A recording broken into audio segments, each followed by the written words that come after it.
Langit Jakarta sore itu berwarna kelabu sepia, sama kelabunya dengan hati Arini. Duduk di kursi ergonomisnya di lantai 28, menghadap jendela kaca raksasa yang membentang dari lantai ke langit-langit, Arini memijat pelipisnya. Di mejanya, 3 layar monitor menampilkan grafik penjualan, proposal klien baru, dan puluhan email yang belum terbaca. Dia adalah wanita karir yang sukses, pemilik perusahaan konsultan yang dia bangun dari nol. Hidupnya tampak sempurna dari luar, rumah mewah di kawasan elit, mobil Eropa terbaru, dan seorang putra tampan yang cerdas. Satu-satunya goresan dalam lukisan sempurna itu adalah suaminya, Bram. Pagi tadi, Bram datang ke ruang kerjanya dengan senyum yang, Arini sadari sekarang, terlalu manis. Bram, pria yang dinikahinya 10 tahun lalu karena cinta, kini lebih terasa seperti benalu.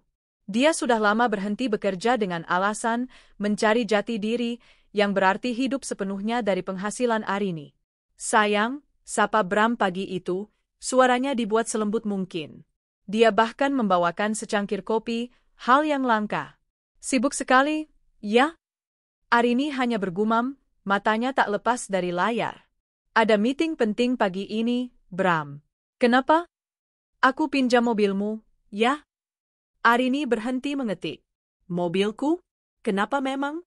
Mobilmu di bengkel lagi. Pertanyaan retoris. Mobil sport Bram, yang juga dibeli dengan uang Arini, memang lebih sering di bengkel daripada di jalan. Bukan itu. Bram tertawa kecil, tawa yang dulu membuat Arini jatuh hati, namun kini terdengar hampa. Aku mau jemput Rian di sekolah. Kasihan dia, kemarin cerita katanya teman-temannya dijemput papanya. Dia juga mau. Hati Arini sedikit melunak. Rian, putra semata wayang mereka, adalah titik lemahnya. Apapun untuk Rian. Oh, tentu saja, Mas. Ambil saja kuncinya di laci. Tapi tolong, jangan telat. Rian selesai sekolah jam 2. Pasti, sayang. Jam 2 teng aku sudah di gerbang sekolahnya. Terima kasih. Ya, katanya, mengecup kening Arini sekilas sebelum bergegas pergi. Arini kembali tenggelam dalam pekerjaannya. Rapat maraton, revisi anggaran, dan telepon dengan klien membuatnya lupa waktu. Hingga pukul 4 sore, getar ponselnya menyadarkannya. Bukan dari Bram. Nama di layar adalah Buati, wali kelas Rian. Jantung Arini berdebar tak nyaman. Halo, Buati? Ada apa? Selamat sore, Bu Arini. Maaf mengganggu. Ini, Rian masih di sekolah, Bu. Sendirian. Darah serasa surut dari wajah Arini. Apa? Sendirian? Tapi suami saya bilang mau menjemput. Dari tadi kami tunggu, Bu. Tapi tidak ada yang datang. Sekolah sudah mau tutup, satpam dan guru-guru semua sudah mau pulang. Kasihan Rian, dari tadi menangis terus di pos satpam. Khawatir tidak dijemput, Bu. Apa Ibu bisa segera ke sini? Napas Arini tercekat. Ya, Tuhan. Maaf, Bu. Saya segera ke sana sekarang. Tolong tenangkan Rian sebentar, Bu. Saya janji. Arini menyambar tasnya, berlari keluar ruangannya, mengabaikan tatapan bingung sekretarisnya. Batalkan semua jadwal saya sore ini, serunya sambil menekan tombol lift. Pikirannya kalut. Di mana Bram? Kenapa dia tidak menjemput Rian? Arini mencoba menelepon suaminya. Berkali-kali. Panggilan masuk, tapi tidak diangkat. Kemarahan mulai membakar rasa paniknya. Di lobi, Arini baru sadar. Bram membawa mobilnya. Mobil satu-satunya yang dia miliki saat ini. Mobil Bram masih di bengkel, entah untuk keberapa kalinya. Dengan tangan gemetar, Arini mencoba memesan taksi online. Server sibuk. Tidak ada pengemudi. Jam pulang kantor di Jakarta adalah neraka kecil. Dia berlari ke jalan raya, melambai-lambaikan tangannya pada setiap taksi yang lewat, namun semuanya terisi penuh. Dia tidak punya pilihan. Dengan perasaan terhina dan marah, Arini berlari ke pangkalan angkot di seberang gedung. Dia, Arini Wijaya, CEO, harus naik angkot yang panas dan berdesakan, berbau asap knalpot, hanya karena suaminya yang tidak bertanggung jawab. Perjalanan 45 menit itu terasa seperti 45 tahun. Dia harus berganti angkot 2 kali, berlari-lari kecil di trotoar yang penuh sesak. Pikirannya hanya tertuju pada Rian. Anaknya pasti ketakutan. Benar saja. Saat Arini tiba di gerbang sekolah yang sudah sepi, dia melihat Rian, mungil, duduk di bangku pos satpam, memeluk tas ranselnya. Wajahnya basah oleh air mata. "Mama?" Rian berlari dan menubruknya, tangisnya pecah seketika. Rian takut. Rian kira Mama lupa. "Papa mana?" Arini memeluk putranya erat, menahan air matanya sendiri. "Mama di sini, sayang. Mama nggak akan pernah lupa sama Rian." Papa mungkin ada urusan mendadak. Kita pulang, ya?" Buati dan seorang satpam menatap mereka dengan iba. Arini hanya bisa mengangguk singkat, mengucapkan terima kasih, dan menggandeng Rian pergi. Dia harus kembali naik angkot, kali ini sambil memangku putranya yang kelelahan dan akhirnya tertidur di bahunya. Tiba di rumah megah mereka, suasana terasa ganjil. Sepi. Garasi kosong. Mobilnya belum kembali. Bram juga tidak ada. "Mas Bram kemana, Mbak?" tanya Arini pada asisten rumah tangganya, Mbak Sum. "Belum pulang, Bu. Tadi pagi Bapak pergi, setelah itu belum kelihatan lagi," jawab Mbak Sum. Arini mengantar Rian ke kamarnya, menggantikan bajunya, dan menyelimutinya. Hatinya sedikit tenang melihat putranya terlelap. Kini, kemarahannya pada Bram kembali mendidih. Dia mengambil ponselnya, berniat menelepon Bram lagi, namun ponselnya mati. Baterainya habis. Dia meletakkan ponselnya di charger dan berjalan ke dompetnya di dalam tas. Dia butuh uang tunai untuk membayar Mbak Sum yang baru saja membelikan token listrik. Dompetnya terasa aneh, ringan. Arini membukanya. Kosong. Bukan benar-benar kosong, kartu kredit dan debitnya masih ada. Tapi uang tunai yang selalu disimpannya di sana, sekitar 5 juta rupiah untuk keperluan darurat dan belanja mingguan, lenyap tak bersisa. "Mbak Sum," panggil Arini, suaranya mulai bergetar. "Iya, Bu." "Mbak lihat ada orang lain masuk ke ruang kerja saya hari ini? Atau ada yang ambil uang di dompet saya?" Mbak Sum tampak pucat. "Ya Allah, Bu. Tidak ada. Sumpah, Bu. Saya tidak berani. Seharian saya di dapur dan di belakang. Tidak ada tamu juga." Arini mempercayai Mbak Sum. Dia sudah bekerja dengannya selama 8 tahun. Jantung Arini berdebar semakin kencang. Firasat buruk menjalari tulang punggungnya. Dia berlari ke kamar tidurnya. Bukan kamar tidurnya. Kamar mereka. Dia membuka laci meja riasnya. Kotak perhiasan bludru birunya masih di sana. Tapi saat dibuka, Arini terkesiap. Kalung berlian limited edition yang dihadiahkan klien dari Dubai. Hilang. Cincin berlian 5 karat yang serasi dengannya. Hilang. Hanya 2 benda itu. Benda paling mahal dan paling berarti yang disimpannya di sana. Pencuri biasa akan mengambil semua, atau setidaknya mengambil kotak itu. Ini pilihan. Seseorang tahu persis apa yang harus diambil. Lutut Arini lemas. Dia terduduk di tepi ranjang. Tidak mungkin orang luar. Rumahnya dijaga satpam 24 jam.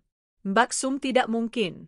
Hanya ada satu orang lagi yang tahu di mana dia menyimpan perhiasan itu, yang tahu dia selalu menyimpan uang tunai di dompet kerjanya. Orang yang pagi tadi tersenyum manis padanya. Orang yang meminjam mobilnya untuk menjemput Rian. "Bram?" desis Arini. Saat itulah ponselnya yang baru terisi sedikit daya berbunyi. Sebuah pesan WhatsApp masuk. Dari sepupunya, Dina. Tring. Sebuah foto terlampir. Foto itu agak buram, diambil dari jauh. Tapi Arini mengenali postur itu. Bram sedang duduk di restoran mewah, Grand Royal, restoran termahal di kota. Di depannya, seorang wanita cantik bergaun merah tersenyum lebar. Dan di antara mereka, seorang anak kecil, mungkin berusia 4 atau 5 tahun, sedang tertawa di depan kue ulang tahun dengan lilin menyala. Pesan di bawah foto itu berbunyi, "Rin, maaf. Aku lagi makan malam sama klien. Aku barusan lihat Mas Bram. Itu siapa ya? Kok mesra banget? Mereka lagi rayain ulang tahun anak kecil." Dunia Arini berputar. Jemput Rian. Kalimat itu terngiang di telinganya. Jadi ini alasannya. Dia tidak menjemput Rian karena dia sedang merayakan ulang tahun anak lain. Dia mencuri uang Arini, perhiasannya, dan memakai mobilnya untuk berpesta dengan selingkuhannya. Napas Arini memburu. Rasa sakit yang tajam menghunjam dadanya. Ini bukan pertama kalinya dia curiga. Tapi ini adalah bukti yang tak terbantahkan. Pengkhianatan ini terlalu dalam, terlalu nyata. Getar ponsel kedua. Pesan lain masuk. Kali ini dari seorang teman sosialitanya yang kebetulan berada di restoran yang sama. Rin, Amy, aku lihat suamimu di Grand Royal. Gila, dia barusan kasih cincin berlian besar banget ke cewek lain. Di depan umum. Romantis gila mereka. Aku kirim videonya ya. Dan video singkat itu masuk. Menampilkan suaminya, Bram, memasangkan cincinnya, cincin berlian 5 karat milik Arini, ke jari wanita itu, yang tertawa dan menciumnya dengan mesra. Cukup. Kemarahan yang dingin dan kelam menggantikan rasa sakitnya. Air matanya mengering. Dia sudah terlalu lama diam. Dia sudah terlalu lama mengeluh kecil, berharap suaminya sadar. Tapi malam ini, suaminya telah membuktikan bahwa dia tidak akan pernah berubah. Dia sudah berani melakukannya di depan umum. Dia sudah merampoknya. Dia sudah menelantarkan putranya sendiri. Kamu salah pilih lawan, Bram, desis Arini pada keheningan kamarnya. Dia tidak akan menangis. Dia tidak akan mengamuk. Dia akan bertindak. Tangannya yang gemetar kini menjadi mantap. Dia mengambil ponselnya, bukan untuk menelepon Bram, tapi untuk menelepon pengacara dan seseorang yang bisa mengatur kejutan di hari spesial anak pelakor itu. Malam itu, Arini tidak tidur. Dia merencanakan balas dendam. Hening. Itulah satu-satunya kata yang bisa menggambarkan suasana di kamar tidur utama yang mewah itu. Di luar, hujan mulai turun, rintiknya mengetuk-ngetuk jendela kaca, seolah ikut mengiringi badai yang berkecamuk di dalam hati Arini. Tapi di luar, Arini tetap tenang. Air matanya sudah kering, digantikan oleh sesuatu yang lebih keras, lebih dingin, dan jauh lebih berbahaya, amarah yang terstruktur. Dia bukan lagi istri yang tersakiti. Dia adalah seorang CEO yang sedang merumuskan strategi untuk melikuidasi aset yang beracun. Dan aset itu adalah suaminya. Pikirannya bekerja cepat, menganalisis situasi layaknya proposal bisnis yang gagal. Masalah, suami, Bram, melakukan penggelapan, pencurian, dan penipuan. Kerugian, uang tunai 5 juta, kalung berlian, estimasi 1,2 miliar, cincin berlian 5 karat, estimasi 800 juta. Total kerugian material, 2 miliar lebih. Kerugian imaterial, penelantaran anak, penghinaan, dan pengkhianatan. Lokasi aset, Grand Royal, ruang VIP anggrek. Tujuan, 1. Mengembalikan aset. 2. Menegakkan hukum. 3. Memulai proses perceraian dengan posisi tawar tertinggi. Dia menarik napas panjang, menstabilkan suaranya. Getaran di tangannya sudah berhenti. Dia mengambil ponselnya. Ada 2 panggilan yang harus dia lakukan.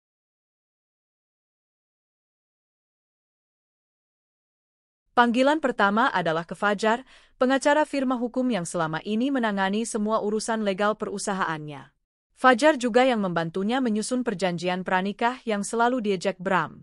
Malam ini, perjanjian itu akan menjadi perisainya. Jam menunjukkan pukul 9 malam, tapi Fajar selalu siaga untuk klien utamanya.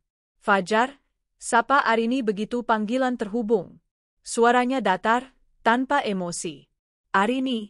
Maaf mengganggu malam-malam. Rin, tumben. Ada apa? Suaramu aneh. Fajar langsung mengenali nada bahaya. Saya butuh Anda mengurus 2 hal. Pertama, siapkan gugatan cerai. Segera. Besok pagi harus sudah terdaftar. Terdengar Fajar menarik napas kaget di seberang sana. Apa? Secepat itu? Ada apa sebenarnya? Bram. Itu poin kedua, potong Arini. Saya baru saja dirampok. Oleh suami saya sendiri. Apa maksudmu? Arini menceritakan semuanya. Cepat, tepat, dan tanpa isak tangis. Soal mobil, alasan menjemput Rian yang ditinggal di sekolah, dia yang naik angkot, uang tunai yang hilang, dan puncaknya, kalung serta cincin berliannya yang kini melingkar di leher dan jari wanita lain di Grand Royal. Video dan fotonya sudah ada di tangan saya. Saksinya juga ada, tutup Arini. Fajar terdiam sejenak, mencerna informasi itu. Ya Tuhan, Arini. Ini bukan pencurian biasa. Ini penggelapan dalam rumah tangga. Dan penelantaran anak. Kita bisa menjeratnya berlapis. Saya tidak peduli soal itu, desis Arini. Saya peduli aset saya kembali. Dan saya mau dia ditangkap. Malam ini juga, di restoran itu. Saat dia sedang merayakan pesta anak haramnya dengan uang dan perhiasan saya. Oke, tenang, Rin, kata Fajar, suaranya kini kembali fokus. Untuk melakukan penangkapan, kita perlu laporan polisi. Kamu harus membuat BAP, berita acara pemeriksaan, dulu. Kamu punya bukti kepemilikan perhiasan itu. Semua sertifikat GIA dan nota pembelian ada di brankas. Atas nama saya. Jauh sebelum saya menikah, jawab Arini. Sempurna, kata Fajar. Kamu mau saya dampingi ke kantor polisi? Tidak perlu. Saya akan menempuh jalur yang lebih cepat. Saya hanya perlu Anda siaga. Jika polisi butuh konfirmasi legal, mereka akan menelepon Anda. Dan siapkan surat cerai itu. Pastikan saya mendapat hak asuh penuh atas Rian. Pasti. Kamu yakin baik-baik saja, Rin? Saya tidak pernah baik-baik saja, lebih dari ini, Jar. Terima kasih. Arini menutup telepon. Dia tidak punya waktu untuk simpati. Dia membuka kontak di ponselnya, mencari sebuah nama yang dia harap tidak perlu dia gunakan untuk urusan pribadi. Komisaris Besar Polisi Setiawan. Seorang petinggi di Polda Metro Jaya yang pernah dia bantu putranya mendapatkan beasiswa di luar negeri melalui program CSR perusahaannya. Panggilannya tersambung di dering ketiga. Selamat malam, Pak Setio. Maaf mengganggu istirahat Anda. Ini Arini Wijaya. Malam, Bu Arini. Tumben sekali. Ada yang bisa saya bantu? Suara berat Pak Setio terdengar ramah. Saya butuh bantuan, Pak. Saya baru saja menjadi korban tindak pidana pencurian dan penggelapan. Kerugian saya ditaksir lebih dari 2 miliar rupiah. Kekagetan terdengar jelas dalam helaan napas Pak Setio. 2 miliar? Di rumah Anda? Kapan kejadiannya? Baru saja, Pak. Dan pelakunya adalah suami saya sendiri, Bramantio. Arini kembali menceritakan kronologinya. Kali ini lebih ringkas, fokus pada tindak pidananya. Yang terpenting, Pak Setio, pelaku saat ini sedang berada di restoran Grand Royal di ruang VIP Anggrek. Dia sedang memamerkan barang curian itu. Cincin dan kalung saya sedang dipakai oleh selingkuhannya. Ini adalah kesempatan emas untuk melakukan tangkap basah. Ini adalah umpan yang tidak mungkin ditolak oleh polisi. Kasus besar, bukti kuat, dan pelaku ada di tempat. Saya mengerti, Bu Arini. Suara Pak Setio kini serius dan tegas. Ini penipuan dan penggelapan. Saya akan kirimkan tim reskrim terbaik saya ke rumah Ibu sekarang juga untuk mengambil BAP resmi dan bukti-bukti awal. Tolong siapkan semua sertifikat dan video yang Ibu sebutkan. Setelah BAP ditandatangani, tim saya akan langsung meluncur ke TKP. Ibu tetap di rumah. Biar kami yang urus. Terima kasih, Pak. Saya tunggu. Telepon ditutup. Arini bergerak seperti mesin. Dia berjalan ke ruang kerjanya, membuka brankas tersembunyi di balik lukisan. Dia mengeluarkan map kulit berisi sertifikat berlian, lengkap dengan nota pembelian dari butik perhiasan ternama. Dia menyalakan laptopnya, mengunduh foto dan video dari ponsel sepupu serta temannya, menyimpannya ke dalam sebuah flash drive. Dia juga mengambil tablet Rian. Membuka galeri. Mencari foto-foto Rian di sekolah. Foto saat Rian menangis memeluknya sore tadi di pos Satpam, yang diam-diam dia ambil saat Rian sudah sedikit tenang. Dia menyimpannya juga. Ini bukan untuk polisi. Ini untuk Bram. Kurang dari 30 menit, 2 orang pria berjaket kulit, perawakan tegap, tiba di rumahnya. Tim reskrim. Mereka bekerja cepat dan profesional.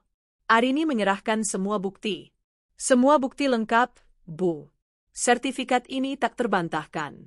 Video ini juga memperkuat dugaan bahwa pelaku sedang pamer barang hasil kejahatan, kata detektif yang memimpin. Suami saya menelantarkan anak saya di sekolah untuk melakukan ini, kata Arini pelan, suaranya dingin. Mobil saya juga dia bawa. Kami akan tambahkan itu dalam laporan, Bu. Penelantaran anak dan pencurian kendaraan. Pelaku bisa dijerat pasal berlapis. Kami akan segera bergerak ke Grand Ruil. Saat kedua detektif itu hendak pamit, Arini menghentikan mereka. Tunggu sebentar. Dia mengambil ponselnya lagi. Panggilan ketiga. Halo, Rudy? Arini, saya butuh tim surveillance terbaikmu. Sekarang, di Grand Ruil. Bawa kamera high definition dan mikrofon tersembunyi jika bisa. Bayaran 5 kali lipat. Cash.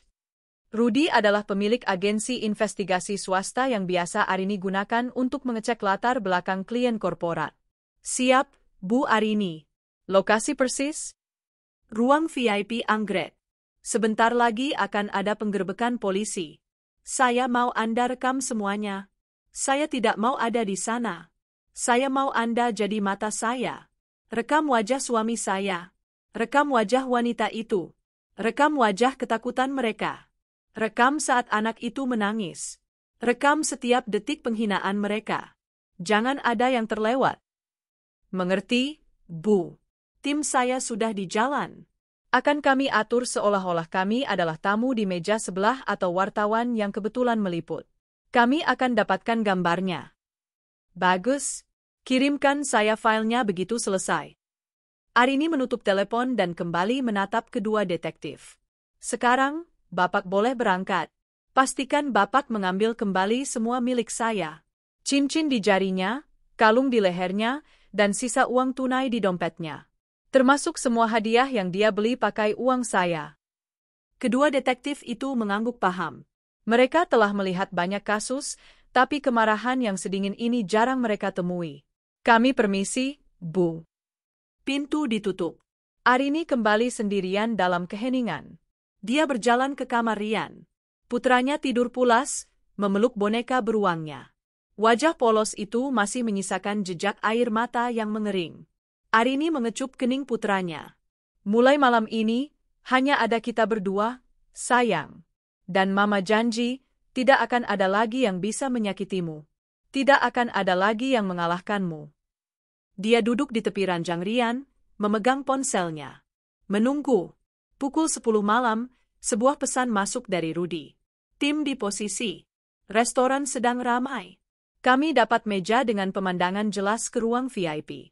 Mereka tertawa-tawa. Kue ulang tahunnya besar sekali. Wanita itu memakai kalung Anda. Arini mengepalkan tangannya. 5 menit kemudian, pesan dari detektif. Kami sudah di lobi. Koordinasi dengan manajer. Kami naik. Arini menutup matanya. Dia tidak perlu ada di sana untuk menikmati pertunjukan.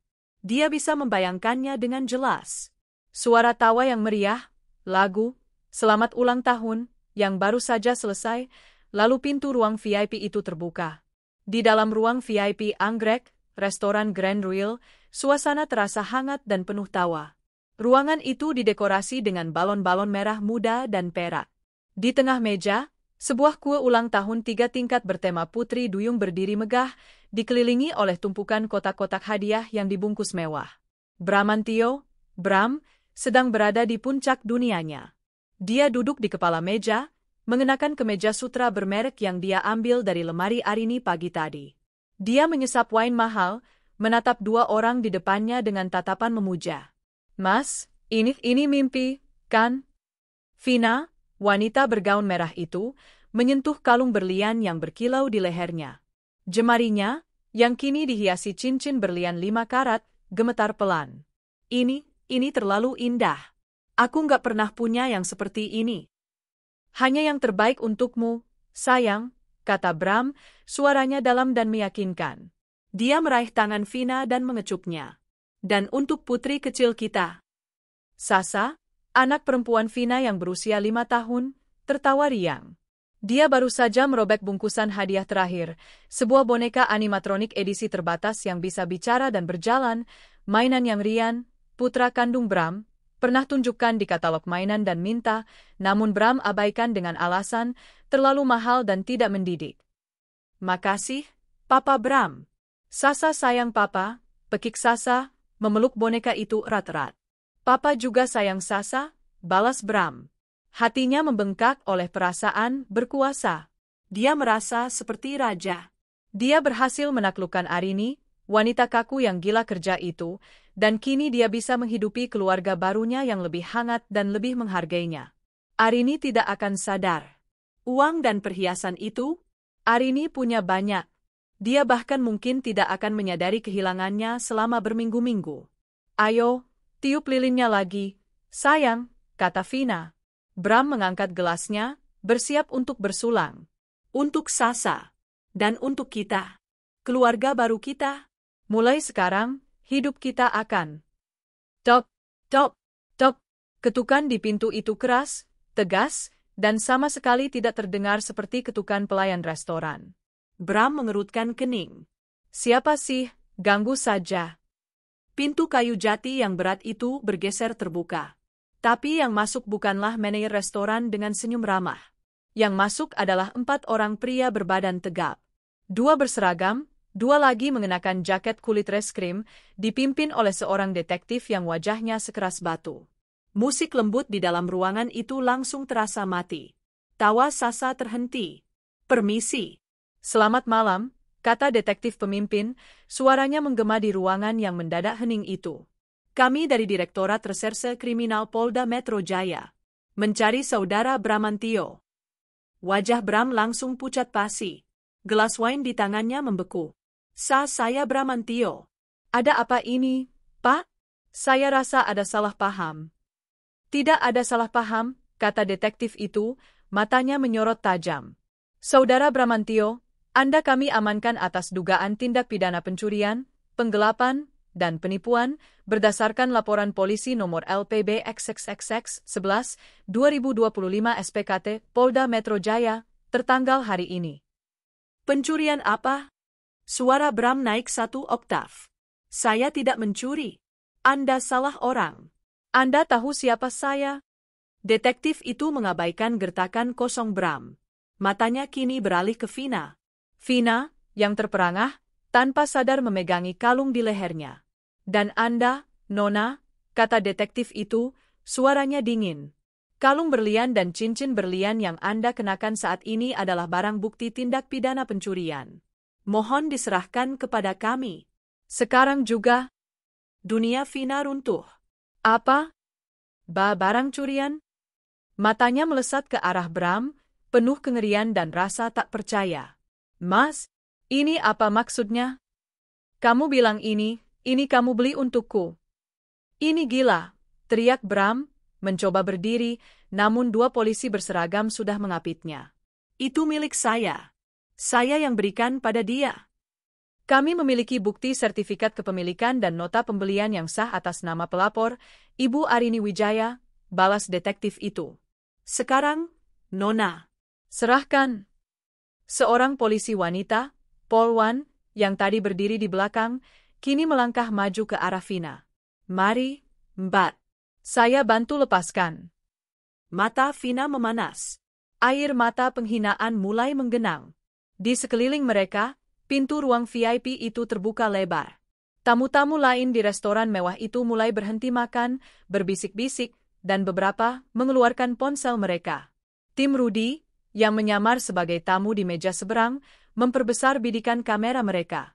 Lensa itu menangkap setiap detail. Tangan Vina yang gemetar, wajah Bram yang merah padam karena malu dan marah, dan mata Polwan yang dingin tak berperasaan. Dengan tangan terhina, Vina membuka kaitan kalung itu. Berlian yang 5 menit lalu terasa seperti mahkota kemenangannya, kini terasa seperti bara api yang membakar kulitnya. Dia meletakkannya di atas meja. Cincinnya juga, Mbak, kata Polwan itu, tanpa kompromi. Vina menarik cincin itu dari jarinya.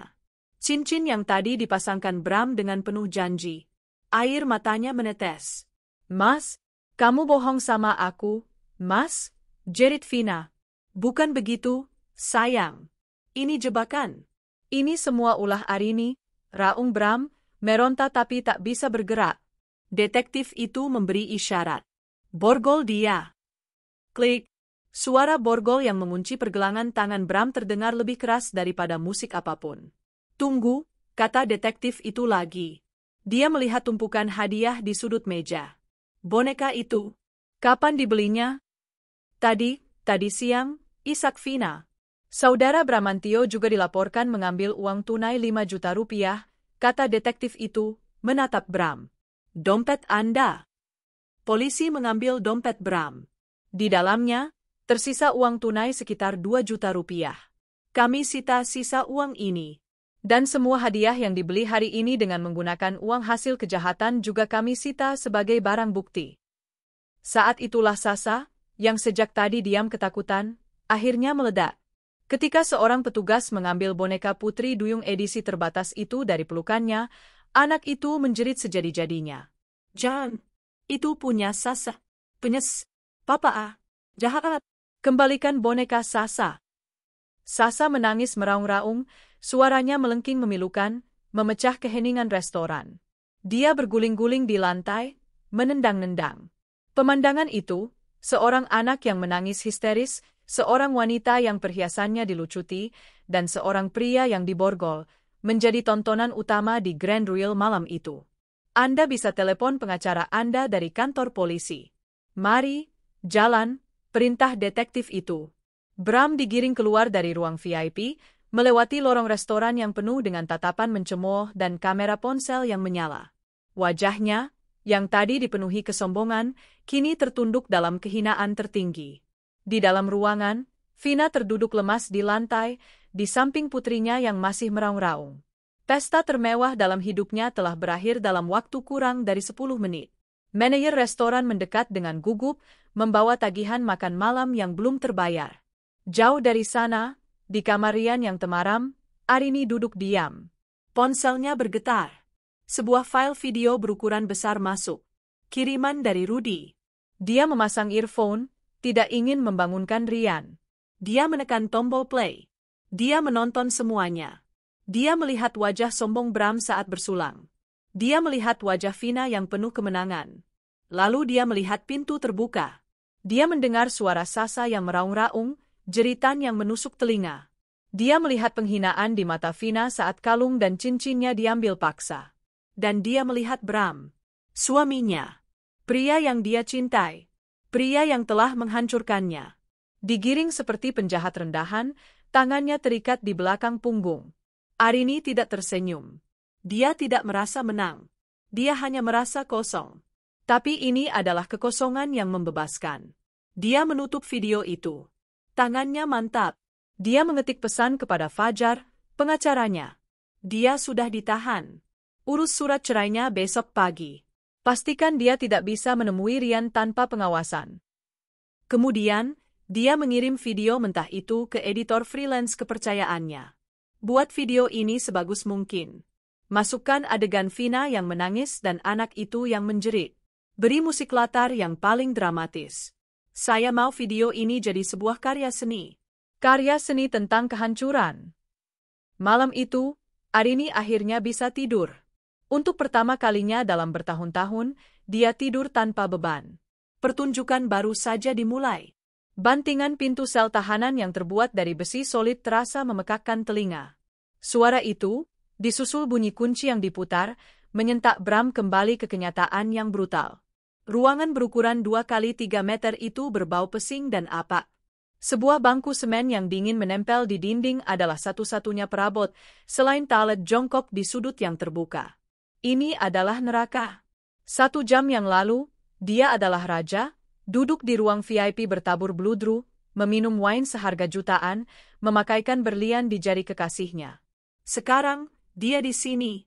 Kemeja sutranya lecek, bau keringat bercampur ketakutan, dan pergelangan tangannya masih terasa nyeri bekas borgol. Ini gila.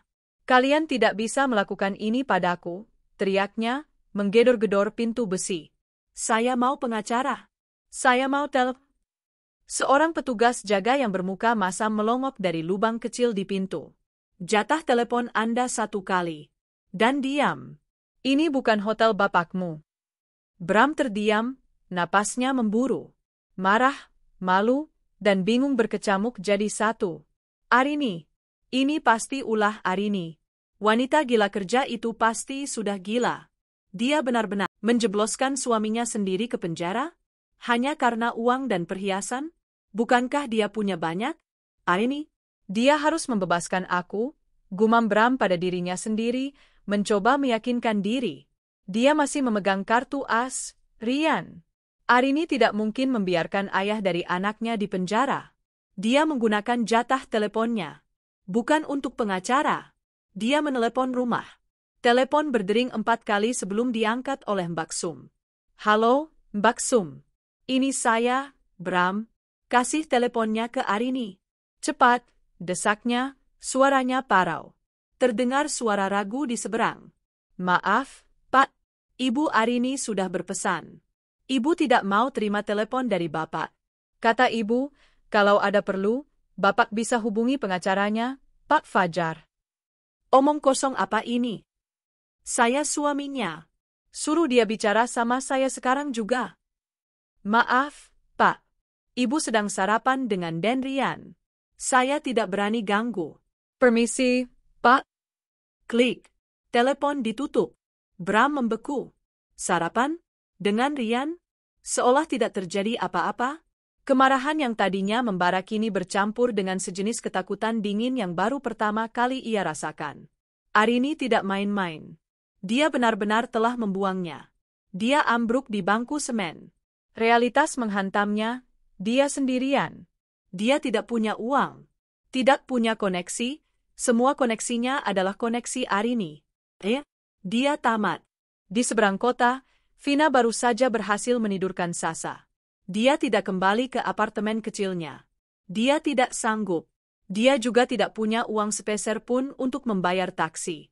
Dia terpaksa menelepon kakaknya, memintanya datang menjemputnya di Grand Ruil, sebuah panggilan telepon yang diwarnai isak tangis dan pertanyaan-pertanyaan memalukan. Dia harus meninggalkan KTP-nya di restoran sebagai jaminan untuk membayar tagihan makan malam, tagihan sebesar 8 juta rupiah yang Bram janjikan akan diurus. Kini, dia duduk di kamar tamu di rumah kakaknya, meringkuk di bawah selimut. Gaun merahnya yang indah teronggok di lantai seperti kain pel kotor. Wajahnya bengkak karena menangis. Dia merasa bodoh. Sangat, sangat bodoh. Selama setahun terakhir, Bram adalah pangerannya. Pria kaya raya yang memanjakannya, yang berjanji akan segera menceraikan istrinya yang dingin dan tidak perhatian. Pria yang memberinya mimpi tentang kehidupan mewah. Cincin dan kalung berlian itu adalah puncaknya. Bukti bahwa Bram serius. Ternyata, itu semua pinjaman. Curian. Dia bukan kekasih, dia hanya penadah. Ponselnya bergetar. Sebuah notifikasi dari nomor tak dikenal. Penasaran, dia membukanya. Itu adalah sebuah kiriman video. Dia menekan tombol play. Jantungnya serasa diremas. Itu adalah video tadi malam. Tapi bukan rekaman amatir dari ponsel tamu restoran. Ini diedit secara profesional. Musik biola yang menyayat hati mengiringi adegan pertama. Wajahnya yang tertawa bahagia, matanya berbinar saat Bram memasangkan cincin. Lalu musik berhenti mendadak. Zoom in ke wajah kaget Bram saat polisi masuk. Musik berganti menjadi sesuatu yang kelam dan sinis. Kamera menyorot tangannya yang gemetar saat melepaskan kalung. Slow motion wajahnya yang basah oleh air mata. Dan puncaknya, jeritan Sasa. Video itu memperbesar wajah putrinya yang menangis meraung-raung, berguling-guling di lantai, disandingkan, efek split screen, dengan video lain yang Vina tebak diambil dari CCTV restoran, gambar Bram yang digiring keluar dengan tangan terborgol. Video berdurasi 2 menit itu diakhiri dengan sebuah tulisan sederhana di layar hitam. Semua yang berkilau itu bukan emas. Kadang, itu hanya air mata istri sah. Vina muntah. Dia berlari ke kamar mandi dan memuntahkan semua wine mahal dan makanan lezat yang tadi malam dinikmatinya. Ini adalah penghinaan yang paling brutal. Siapapun yang mengirim ini, dan dia tahu persis siapa orangnya, tidak hanya ingin menghancurkan Bram. Dia ingin menghancurkannya. Ponselnya bergetar lagi. Pesan dari nomor yang sama. Tagihan di Grand Ruil sudah kulunasi. Anggap saja itu bayaran untuk peranmu di film pendekku. Jangan pernah hubungi suamiku lagi. Vina menangis. Bukan tangis sedih, tapi tangis kemarahan dan ketakutan. Dia salah besar telah bermain api dengan wanita seperti Arini. Di penthouse-nya, Arini menyesap smoothie hijaunya. Dia sudah selesai yoga, bermeditasi, dan membangunkan Rian dengan ciuman. Pagi itu, dia duduk berdua dengan Rian di meja makan. Tidak ada raut kesedihan di wajahnya. Hanya ada ketegasan yang lembut. Rian, sayang, Mama perlu bicara, katanya, mengusap rambut putranya. Rian, yang sedang mengunyah sereal, menatapnya. Papa mana, Ma? Papa belum pulang, ya? Papa sedang pergi. Pergi cukup lama. Keluar negeri lagi. Arini menarik napas. Bukan. Dengar, sayang. Papa melakukan kesalahan. Kesalahan yang sangat besar. Seperti kalau Rian mengambil mainan teman tanpa izin, tapi ini jauh lebih besar. Papa mengambil sesuatu milik Mama tanpa izin. Dan Papa berbohong. Mata Rian membulat. Papa mencuri? Hati Arini teriris, tapi dia harus jujur. Ya, sayang. Sesuatu seperti itu. Dan karena perbuatannya, Papa harus tinggal di tempat khusus untuk sementara, untuk belajar jadi orang yang lebih baik. Seperti time out, tapi untuk orang dewasa. Papa di penjara, ya, Ma? kayak di film. Arini mengangguk pelan. Ya. Rian terdiam. Dia tidak menangis. Dia hanya menatap mangkuk serealnya. Papa rahat ya. Papa sedang bingung. Sayang, kata Arini, memilih kata-katanya dengan hati-hati. Tapi yang perlu Rian tahu, Mama sayang sekali sama Rian. Dan Mama akan selalu ada di sini untuk Rian. Mulai sekarang, hanya ada kita berdua, dan itu cukup. Rian mengangguk. Rian juga sayang Mama. Nggak apa-apa. Yang penting ada Mama. Papa kan juga nggak jemput Rian kemarin. Hati Arini menghangat sekaligus perih. Anaknya lebih kuat dari yang dia duga. 1 jam kemudian, dia tiba di kantornya. Langkahnya mantap, penampilannya sempurna dalam balutan powersuit berwarna biru navy. Fajar sudah menunggunya di ruang rapat. Pagi, Rin. Semuanya beres, kata Fajar, meletakkan setumpuk dokumen di meja. Gugatan cerai sudah terdaftar pagi ini di Pengadilan Agama. Nomor perkaranya sudah keluar. Bagus. Bagaimana dengan kasus pidananya? Bukti kamu sangat kuat. Sertifikat, video, saksi, dan tangkap basah. Dia tidak bisa mengelak. Pasal 367 KUHP tentang pencurian dalam keluarga, dan Pasal 372 KUHP tentang penggelapan. Ancaman hukumannya bisa di atas 5 tahun penjara, jelas Fajar. Bagus sekali, kata Arini. Tapi, Rin, Fajar ragu sejenak. Malam ini dia akan dipindahkan ke rutan. Menunggu proses hukum. Dia pasti akan mencoba menghubungimu. Meminta damai. Arini tersenyum tipis. Oh, aku tahu. Karena itu aku sudah menyiapkan sesuatu untuk menyambutnya di sana. Ponsel Arini bergetar. Pesan dari editornya. Video final sudah jadi, Bu. Saya kirimkan linknya. Musiknya saya pakai, Requiem for a Dream. Semoga suka. Arini membuka link itu. Menonton karya seni yang dia pesan. Sempurna. Dramatis, menyakitkan, dan sangat memalukan. Fajar, kata Arini, matanya tak lepas dari layar. Saya ada tugas kecil untukmu. Tolong pastikan tablet ini sampai ke tangan Bramantio di sel tahanannya sore ini. Bilang saja ini titipan berkas yang harus dia tanda tangani. Pastikan dia sendirian saat membukanya. Dia menyerahkan sebuah tablet yang layarnya sudah terkunci pada satu file video. Video yang sama yang dia kirimkan ke Vina. Dan pastikan, tambah Arini, dia tidak bisa mematikan atau melewatinya. Atur videonya agar terputar berulang-ulang. Fajar menelan ludah. Rin ini kejam. Arini akhirnya menatap pengacaranya. Matanya dingin, tapi ada sebersit luka di sana. Dia meninggalkan putranya menangis ketakutan di sekolah, Jar. Dia mencuri dari wanita yang membiayai hidupnya untuk diberikan pada selingkuhannya. Dibandingkan itu, ini belum ada apa-apanya. Sore di rutan Polda Metro Jaya terasa lebih menyesakan daripada pagi hari di sel sementara. Setelah melalui proses administrasi yang memalukan, sidik jari, foto tahanan, penyerahan barang pribadi, Bram akhirnya dijebloskan ke sel isolasi sementara, menunggu penempatan di blok tahanan umum. Ruangan itu pengap. Hanya ada satu lampu neon kecil yang berkedip-kedip di langit-langit. Nasi cadong dalam piring seng yang disodorkan penjaga beberapa jam lalu sama sekali tidak ia sentuh. Perutnya mual, bukan karena lapar, tapi karena campuran amarah, penghinaan, dan ketakutan yang akut. Dia masih menyangkal. Pikirannya terus berputar, mencari celah. Ini pasti hanya gertakan. Arini hanya ingin memberinya pelajaran. Tidak mungkin Arini, wanita yang dulu menatapnya penuh cinta, wanita yang hidup bersamanya 10 tahun, tega menjebloskannya ke tempat kotor ini. Dia pasti akan datang. Dia pasti akan membatalkan laporannya. Dia hanya perlu bersabar. Tahanan 307, Bramantio. Suara penjaga menggema di lorong besi. Ada tamu.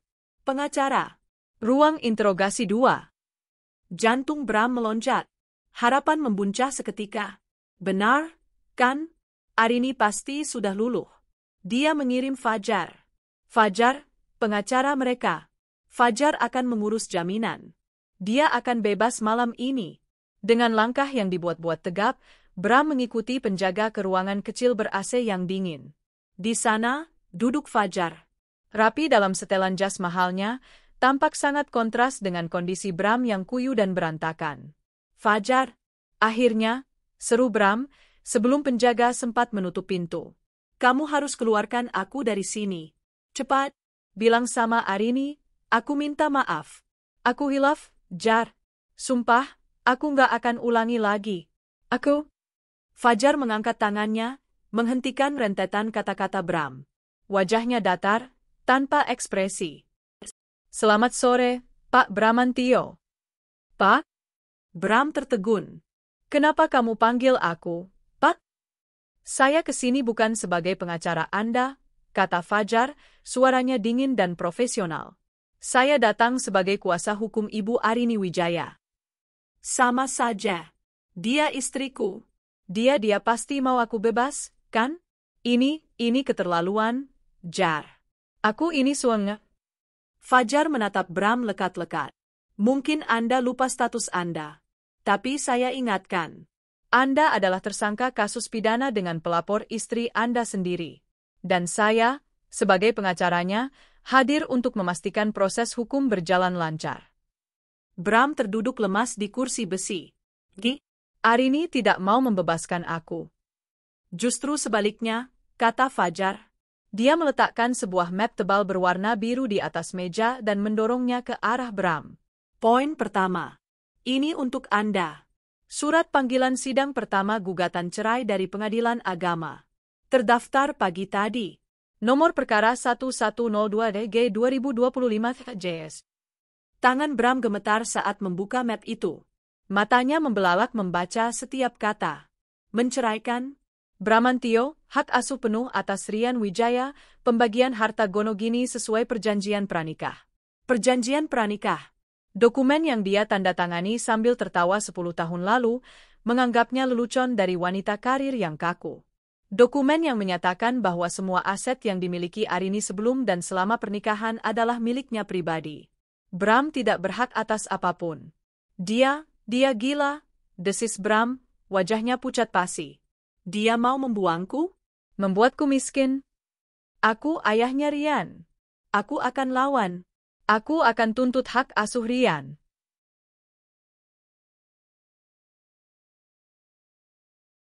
Silakan, jawab Fajar tenang.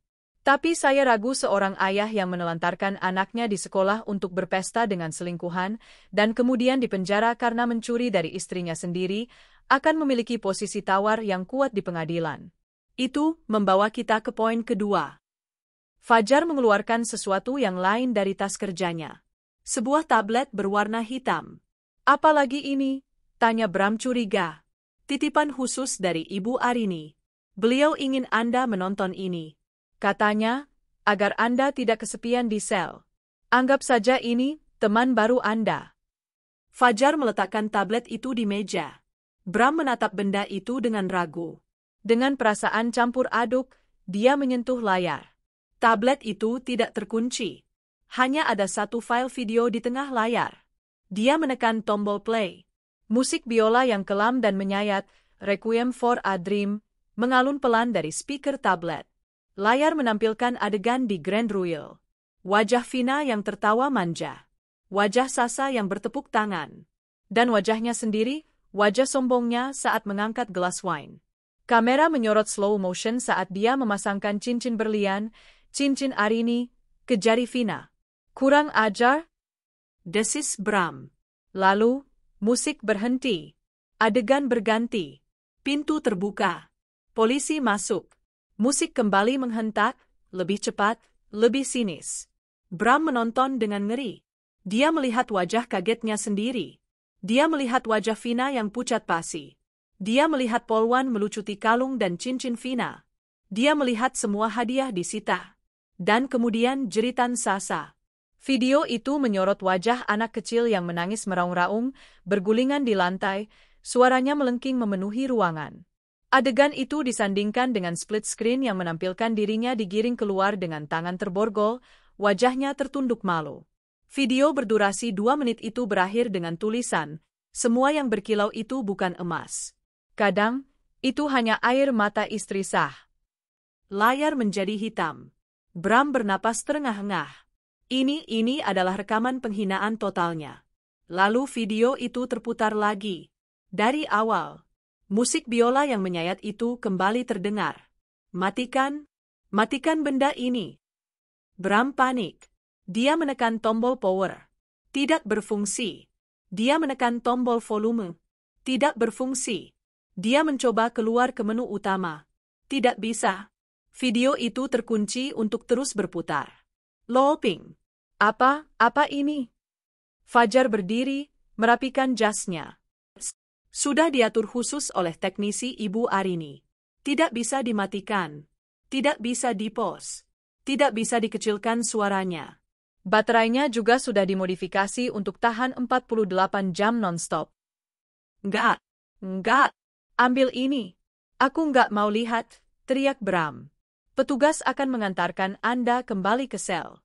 Bersama tablet ini, kata Fajar. Oh, satu hal lagi. Ibu Arini berpesan. Beliau sudah melunasi tagihan makan malam Anda dan Nona Vina di Grand Royal.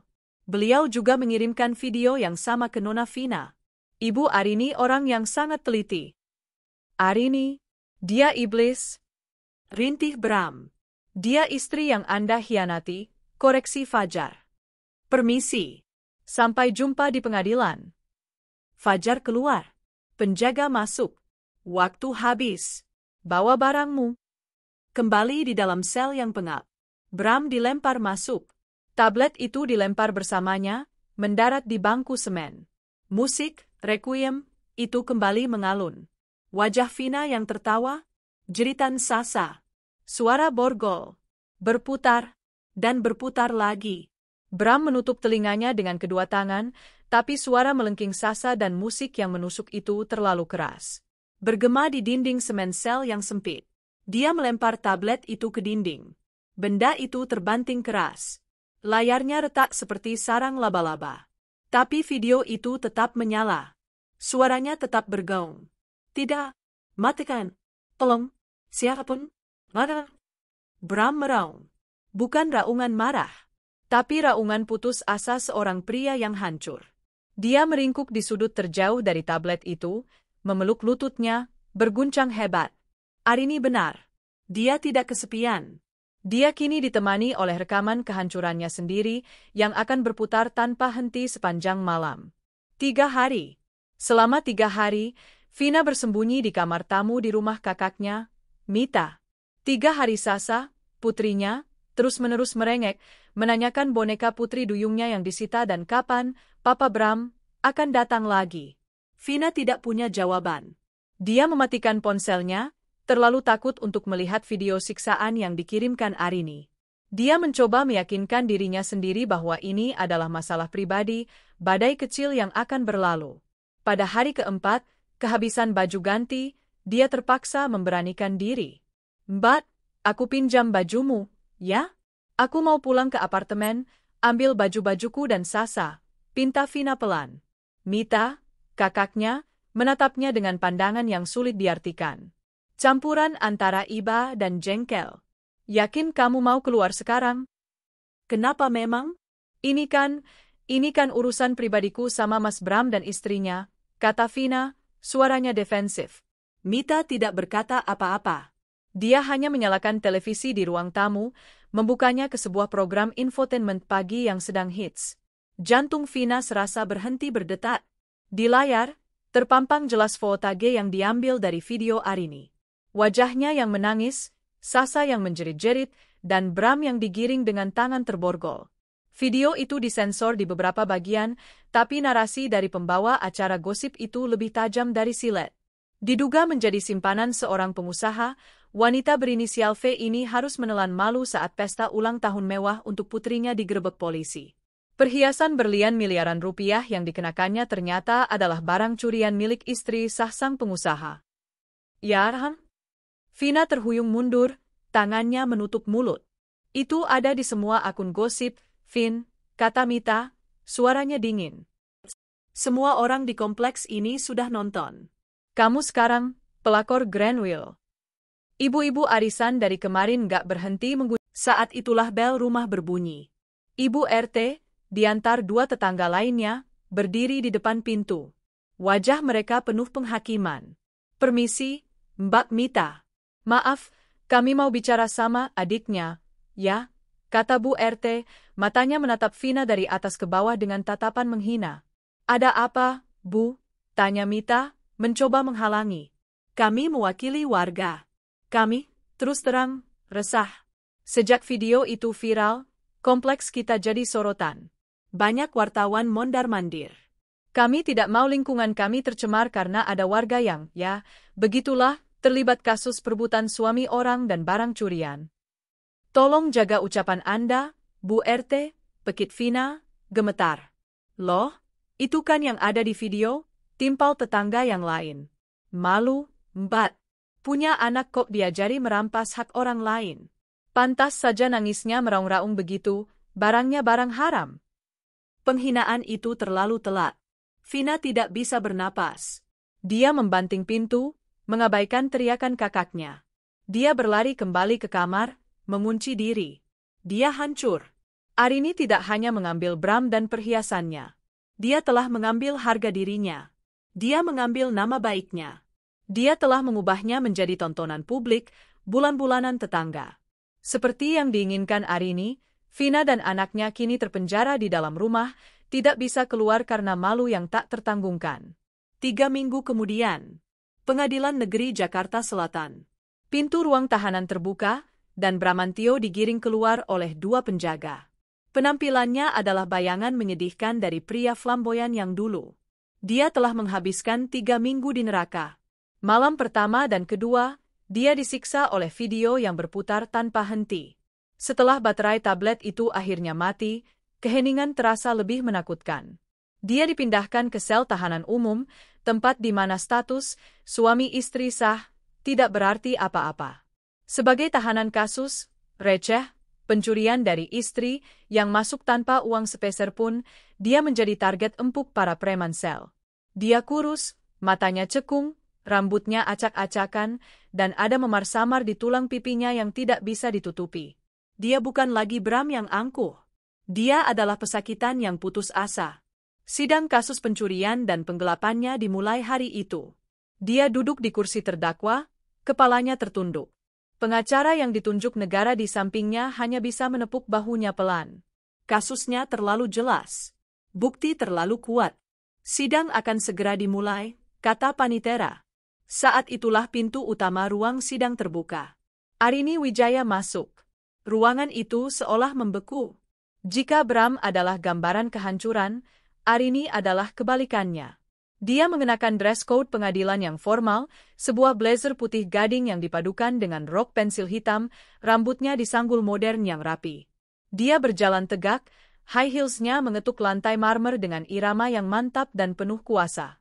Dia tidak datang sebagai korban yang menangis. Dia datang sebagai pemenang. Dia duduk di kursi pelapor, tepat di seberang Bram, didampingi oleh Fajar. Mata Bram terangkat. Untuk pertama kalinya dalam 3 minggu, dia melihat istrinya. Kecantikannya, kekuatannya, auranya, semua yang dulu dia anggap remeh, kini tampak seperti gunung yang tak terjangkau. "Rain?" desisnya, suaranya parau. "Arini, tolong, aku minta maaf." Arini menoleh. Dia menatap Bram. Tatapannya bukan lagi tatapan istri yang marah atau terluka. Itu adalah tatapan seorang CEO yang sedang meninjau karyawannya yang gagal. Dingin, datar, dan penuh perhitungan. Dia tidak mengatakan apa-apa. Dia hanya mengalihkan pandangannya kembali ke hakim yang baru saja masuk. Penolakan tanpa kata itu menghancurkan sisa-sisa harapan Bram. Sidang berjalan cepat. Jaksa penuntut umum membacakan dakwaan. Pasal 367 dan 372 KUHP. Bukti-bukti dihadirkan, BAP, sertifikat berlian, rekaman video penggerebekan yang kini menjadi bukti resmi negara. Bram hanya bisa menunduk. Saya mengaku salah, Yang Mulia, cicitnya. Terdakwa mengakui perbuatannya, kata hakim. Sidang akan kita lanjutkan minggu depan dengan agenda mendengarkan tuntutan jaksa. Hakim mengetuk palu. Sidang pidana hari itu selesai. Bram merasa sedikit lega. Setidaknya, siksaan melihat Arini sudah berakhir. Tapi dia salah. Saat penjaga hendak membawanya kembali ke ruang tahanan, Fajar berdiri. "Permisi, Yang Mulia, Tuan Jaksa, dan Majelis Hakim." Dengan hormat, sebelum terdakwa meninggalkan ruangan. Semua mata menoleh pada Fajar. "Sebagai kuasa hukum dari Ibu Arini Wijaya, saya juga ingin melaksanakan tugas saya dari Pengadilan Agama," lanjut Fajar, suaranya lantang dan jelas. Dia berjalan ke arah Bram, yang menatapnya bingung. "Pak Bramantio," kata Fajar. "Bersamaan dengan sidang pidana Anda hari ini, dengan ini, secara resmi saya sampaikan panggilan sidang perceraian dari Pengadilan Agama yang telah didaftarkan oleh Ibu Arini 3 minggu lalu." Fajar menyerahkan amplop coklat tebal itu ke tangan Bram yang terborgol. Pukulan telak itu mendarat tepat di ulu hati. Bram menatap amplop itu, lalu ke wajah Arini. Jadi ini rencananya. Ini adalah coup de grace yang telah dia siapkan. Di hari yang sama dia diadili sebagai penjahat, di ruangan yang sama, di depan hakim dan jaksa, dia juga dicap sebagai suami gagal yang diceraikan. Dia tidak diberi jeda. Tidak diberi ruang untuk bernapas. "Arini!" rintih Bram, lututnya lemas. Arini akhirnya berdiri. Dia menatap suaminya, atau lebih tepatnya, mantan suaminya, untuk terakhir kalinya. "Semoga kamu punya banyak waktu untuk merenung di dalam sana, Mas," katanya pelan, namun suaranya terdengar jelas di ruangan yang hening itu. "Memikirkan di mana letak kesalahanmu." Dia berbalik, tidak menunggu jawaban. Dengan langkah yang sama mantapnya, dia berjalan keluar dari ruang sidang, meninggalkan Bram yang terduduk di lantai.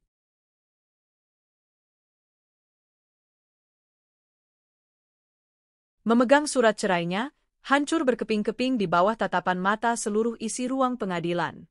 6 bulan telah berlalu sejak hari di pengadilan itu. 6 bulan sejak Bramantio menatap Arini dengan putus asa, memegang surat panggilan cerai di satu tangan dan menghadapi dakwaan pidana di tangan lainnya. Bagi Bram, 6 bulan itu adalah perjalanan menembus neraka. Terkurung di balik jeruji besi, dia bukan lagi pria tampan yang dipuja. Dia adalah tahanan nomor 307, seorang pria yang kehilangan segalanya karena kesombongan dan kebodohannya. Hari-harinya diisi dengan penyesalan yang terlambat dan kenyataan pahit bahwa tidak ada seorang pun yang menjenguknya. Vina telah menghilang, keluarganya sendiri malu mengakuinya. Bagi Vina, 6 bulan itu adalah pengasingan sosial. Julukan, pelakor Grand Ruil, menempel padanya seperti aspal panas. Dia terpaksa pindah dari apartemennya, membawa Sasa kembali ke rumah orang tuanya di kampung, hidup dalam gunjingan tanpa henti. Video penghinaannya telah menjadi legenda urban di akun-akun gosip. Namun bagi Arini, 6 bulan itu adalah proses detoksifikasi. Pagi itu adalah hari Sabtu.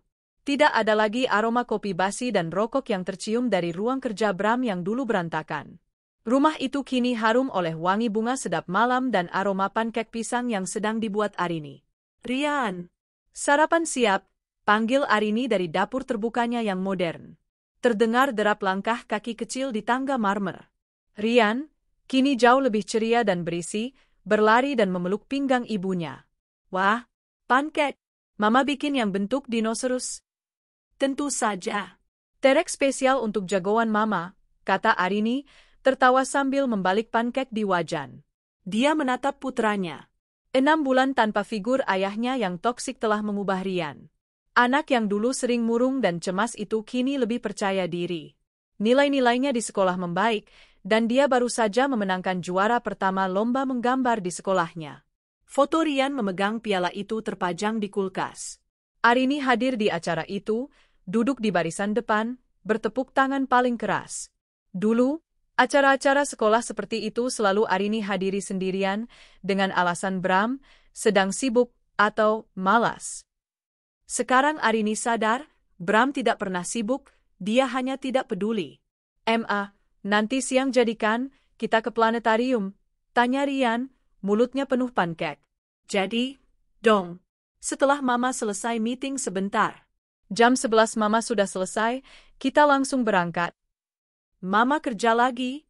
Ini kan Sabtu, Rian sedikit cemberut. Arini berjongkok, menyejajarkan matanya dengan Rian. Iya, sayang. Mama ada video call penting. Tapi Mama janji, cuma 1 jam. Habis itu, Mama 100% punya Rian. Mama kerja keras ini kan untuk Rian. Untuk kita. Rian tersenyum. Oke, Rian tunggu sambil main game. Arini tersenyum. Dia telah menata ulang prioritasnya. Perusahaannya, AJ Consulting, memang sedang meroket. Tanpa ada benalu yang terus-menerus menggerogoti keuangannya untuk proyek-proyek fiktif atau gaya hidup mewah, arus kas perusahaan menjadi sangat sehat. Pagi itu, dia akan menandatangani kontrak akuisisi dengan sebuah firma konsultan di Singapura, ekspansi internasional pertama yang selalu dia impikan. Pukul 10, Arini duduk di ruang kerjanya. Rapat virtual berjalan lancar. Mitra bisnis dari Singapura terkesan dengan ketajaman dan visinya. Kami sangat terkesan, Bu Arini. Anda berhasil membalikkan keadaan perusahaan Anda dalam 6 bulan terakhir.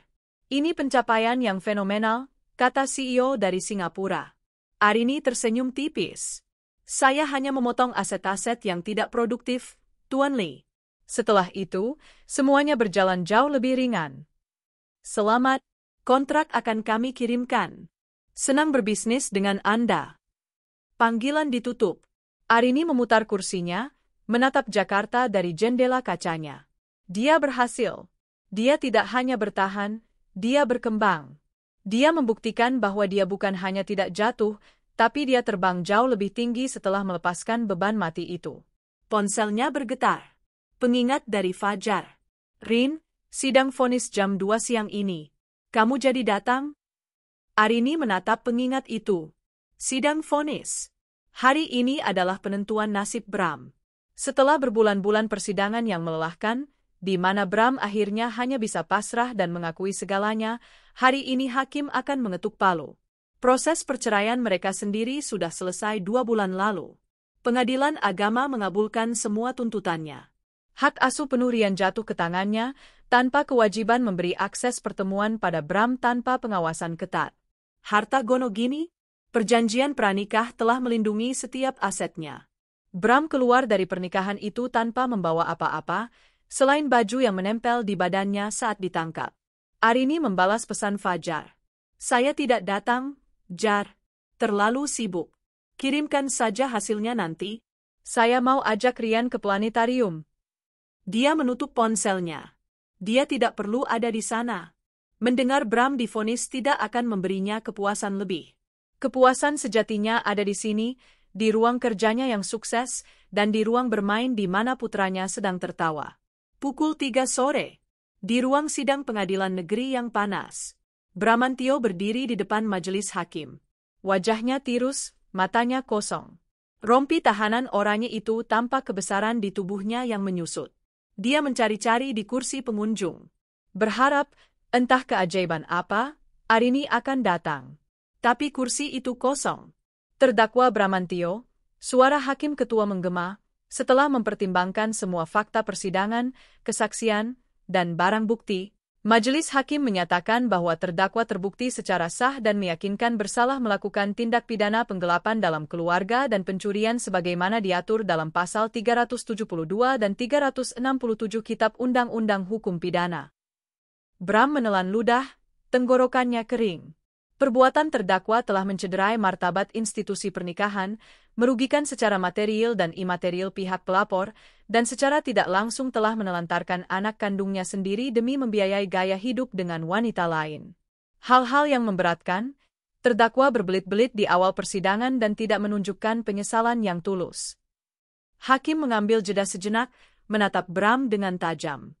Majelis hakim memutuskan menjatuhkan pidana penjara kepada terdakwa Bramantio selama 4 tahun, dipotong masa tahanan. Tok, tok, tok. Palu diketuk. Lutut Bram lemas. 4 tahun. Hidupnya akan dihabiskan di balik jeruji besi selama 4 tahun ke depan. Dia ambruk di kursinya, menangis tanpa suara. Di saat yang bersamaan, di planetarium, Arini sedang memeluk Rian. Keduanya menatap ke langit-langit kubah yang memproyeksikan gugusan bintang Bima Sakti. Indah banget ya, Ma, bisik Rian, matanya berbinar takjub. Ponsel Arini bergetar di dalam tasnya. Sebuah pesan masuk dari Fajar. 4 tahun penjara. Arini membaca pesan itu sekilas, lalu mematikan notifikasinya. Dia memasukkan kembali ponselnya ke tas. Dia tersenyum, mengeratkan pelukannya pada Rian, dan mengarahkan pandangannya kembali ke bintang-bintang. Iya, sayang, bisik Arini. Indah sekali. Dia telah melepaskan lubang hitam yang hampir menelannya. Kini, dia dan putranya siap menjelajahi galaksi mereka sendiri. 4 tahun. 4 musim semi, 4 musim kemarau telah berlalu. Di dalam tembok penjara Cipinang, 4 tahun terasa seperti 4 dekade. Bagi dunia luar, itu adalah sekejap mata. Pagi itu, gerbang besi yang berkarat itu berdecit terbuka. Seorang pria melangkah keluar, menyipitkan matanya pada silaunya matahari pagi yang tidak terbiasa ia lihat. Dia tidak lagi mengenakan rompi oranye. Dia mengenakan kemeja pudar dan celana bahan yang kini kebesaran, pakaian yang sama yang dia kenakan saat pertama kali masuk, dikembalikan padanya dalam sebuah kantong plastik. Ini adalah Bramantio. Tapi ini bukan Bram yang dulu. Pria yang dulu gagah, flamboyan, dan penuh pesona itu telah hilang. Yang tersisa adalah seorang pria berusia pertengahan 40-an, namun tampak 10 tahun lebih tua. Rambutnya menipis dan beruban. Kulitnya kusam, dan matanya, mata yang dulu bisa menaklukkan wanita manapun, kini kuyu, kosong, dan dipenuhi kecemasan yang permanen. Dia berdiri di luar gerbang, memegang amplop coklat berisi sisa uang, upah, kerjanya di dalam penjara. Jumlahnya tidak seberapa, mungkin cukup untuk makan 2 hari dan naik bus. Dia bebas. Tapi bebas kemana? Keluarganya telah mencoret namanya. Ayah dan ibunya menolak menjenguk, terlalu malu atas aib yang dia timbulkan. Dia mencoba menghubungi Vina dari telepon umum di dalam, tapi nomornya sudah lama tidak aktif. Dia sendirian. Benar-benar sendirian. Dia berjalan gontai ke terminal bus terdekat. Pemandangan Jakarta membuatnya pusing. Gedung-gedung baru yang berkilauan, MRT yang melintas di atas kepalanya, iklan-iklan digital raksasa. Semuanya terasa asing. Dia punya satu tujuan. Satu-satunya tempat yang dia tahu. Apartemen Vina yang lama. Mungkin saja, Vina masih di sana. Mungkin Vina akan memaafkannya. Perjalanan dengan bus kota yang panas dan sesak itu memakan waktu 1 jam. Dia tiba di gedung apartemen kelas menengah yang dulu sering dia kunjungi diam-diam. Dia melangkah ke lobi. Permisi, saya mau bertemu Vina di unit 1508, katanya pada resepsionis. Resepsionis muda itu mengerutkan kening, mengecek komputernya. Vina? Nggak ada, Pak. Nama itu di unit 1508. Unit itu sudah 4 tahun ini ditempati keluarga lain. Atas nama Bapak Cipto. 4 tahun? Dia pindah? Kemana? Tanya Bram, panik. Nggak tahu, Pak. Kami nggak simpan data. Bram terduduk di sofa lobi yang keras. Habis sudah. Vina telah menghilang. Tentu saja dia menghilang. Siapa yang mau menunggu seorang narapidana kasus pencurian dari istri? Hanya ada satu nama tersisa. Satu harapan terakhir yang paling mustahil. Arini. Di belahan lain Jakarta, di sebuah penthouse yang menghadap langsung ke jantung kota, Arini sedang mengikat dasi. Bukan dasinya sendiri, tapi dasi seragam sekolah putranya. Mama, kekencengan, protes Rian, yang kini sudah berusia 11 tahun, tumbuh menjadi remaja tanggung yang tampan dan percaya diri. Maaf, sayang, Arini tertawa, melonggarkan simpulnya. Kamu sekarang lebih jago pakai dasi daripada Mama. Sudah siap? Nanti telat. Rian menyambar tas punggungnya. Oh ya, Ma, lusa ada pertandingan basket antar sekolah. Mama nonton, kan? Mama janji. Pasti. Mama akan duduk di barisan paling depan, teriak paling kencang. Sekarang, ayo berangkat. Arini mengantar Rian ke lobi, di mana mobil dan sopir barunya sudah menunggu. Dia mengecup kening putranya. Belajar yang baik. Love you. Love you too. Arini memperhatikan Rian masuk ke dalam mobil. Hatinya penuh. Hidupnya sempurna. AJ Consulting kini telah merambah ke Singapura dan Kuala Lumpur. Dia adalah salah satu dari 50 wanita paling berpengaruh di Asia, versi majalah bisnis ternama. Dia membuktikan segalanya, bukan untuk orang lain, tapi untuk dirinya sendiri dan putranya. Dia tidak pernah berpacaran lagi. Bukan karena trauma, tapi karena dia tidak membutuhkannya. Fokusnya adalah Rian dan warisan yang akan dia bangun untuk putranya. Rumahnya telah dibersihkan dari semua jejak Bram. Tidak ada satu foto pun tersisa. Bagi Rian, ayahnya adalah kenangan yang sangat samar, seorang pria yang pergi jauh karena membuat kesalahan. 1 jam kemudian, Bram tiba di depan menara perkantoran AJ Consulting. Kakinya gemetar. Ini adalah gedung yang sama tempat Arini bekerja dulu. Tapi sekarang, seluruh lobi didominasi oleh logo AJC. Dia melangkah masuk. Interiornya telah berubah total. Lebih mewah, lebih modern, dengan dinding video raksasa yang menampilkan pencapaian perusahaan. Dia mendekati meja resepsionis yang dijaga 2 wanita muda yang cantik dan profesional. Selamat pagi, ada yang bisa dibantu? Sapa salah satunya. Saya mau bertemu Ibu Arini Wijaya, kata Bram, suaranya parau. Resepsionis itu menatapnya dari atas ke bawah. Penampilan Bram yang kotor, wajahnya yang kuyu, dan pakaiannya yang lusuh membuatnya tampak seperti gelandangan. Maaf, Pak. Apa sudah ada janji? Belum. Bilang saja, Bramantio. Dia kenal saya. Resepsionis itu mengetik sesuatu di komputernya. Alisnya terangkat. Maaf, Pak. Nama Bapak tidak ada dalam daftar tamu. Dan Ibu Arini Wijaya saat ini sedang tidak di tempat.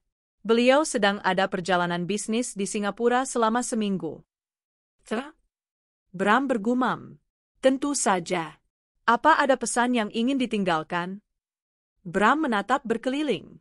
Di dinding, terpampang foto Arini dalam ukuran besar. Foto resmi sebagai CEO. Dia cantik, kuat, dan terlihat sangat bahagia. Di sampingnya, ada foto Rian yang tersenyum lebar, memegang piala. Dia sadar. Dia tidak punya tempat di sini. Dia bukan siapa-siapa lagi. Dia telah dihapus, diganti, dan dilupakan.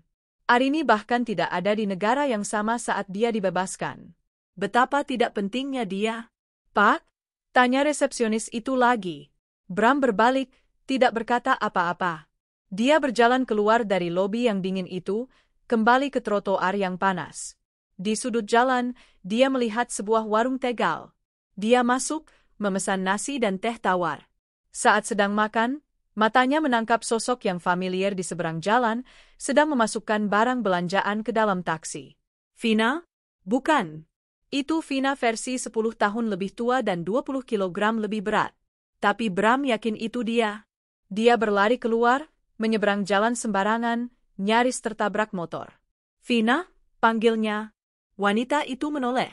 Wajahnya, yang dulu cantik, kini kusam dan lelah. Dia bekerja sebagai kasir di sebuah minimarket tak jauh dari sana. Itu adalah Vina, yang terjebak dalam kehidupan yang tidak pernah dia inginkan. Mata Vina membelalak ngeri saat melihat Bram.